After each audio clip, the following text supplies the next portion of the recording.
Tonight in Perth, history wasn't just made, it detonated. Seth freaking Rollins, the man forever living in Cody Rhodes' shadow, finally shattered that curse. What happened at Crown Jewel 2025 wasn't just a victory, it was transformation, betrayal, redemption, and the rebirth of a vision.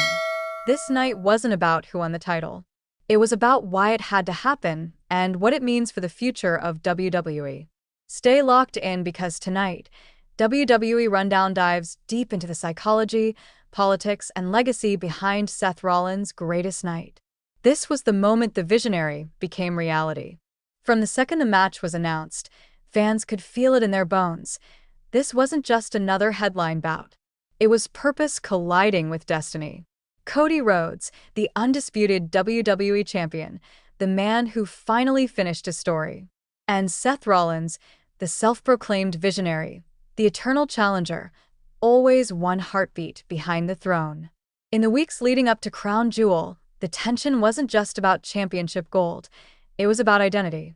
On Raw, Paul Heyman confronted Rollins with one chilling statement: "If you lose the locker room." That one sentence changed everything.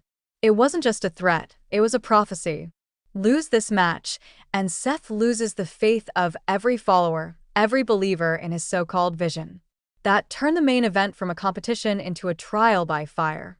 For Cody, this was about dominance, the continuation of his father's dream. For Seth, it became survival, the defense of his philosophy that belief, not bloodline, defines greatness. The promos, the press, the body language, everything screamed legacy. But underneath all that confidence was fear. Fear that Rollins' vision was fading. Fear that Cody's dream was turning into WWE's new status quo. When the bell finally rang, Perth's atmosphere was electric. The crowd wasn't just watching, they were living every second. The entrances felt cinematic. The fog, the lighting, the stare down on the ramp, it all built like a movie. The opening moments weren't chaotic, they were calculated. Seth targeted Cody's knees, aiming to ground his explosive offense. Cody responded with power and defiance, slamming Rollins with that trademark resilience. The commentary team captured it perfectly. This wasn't about a belt, it was about validation. Each counter told a story. Cody's disaster kick hit clean. Rollins fired back with a falcon arrow near fall. The crowd erupted, believing it was over, but both men kept pushing beyond exhaustion.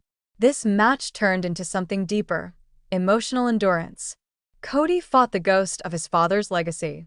Seth battled the ghost of his own self-doubt. Then came the twist everyone feared but expected: Paul Heyman. His loyalty was the biggest question mark of the night. As Cody lined up for a decisive move, Heyman's subtle smirk distracted him for a split second. Rollins seized the moment with a dropkick to the jaw. The crowd gasped. Was Heyman helping Seth or testing him? It wasn't interference, it was symbolism. A reminder that trust in this game is a weapon.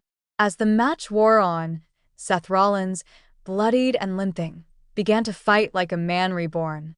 Cody tried to slow him down, attacking the leg, but Rollins' fury burned brighter. Then it happened.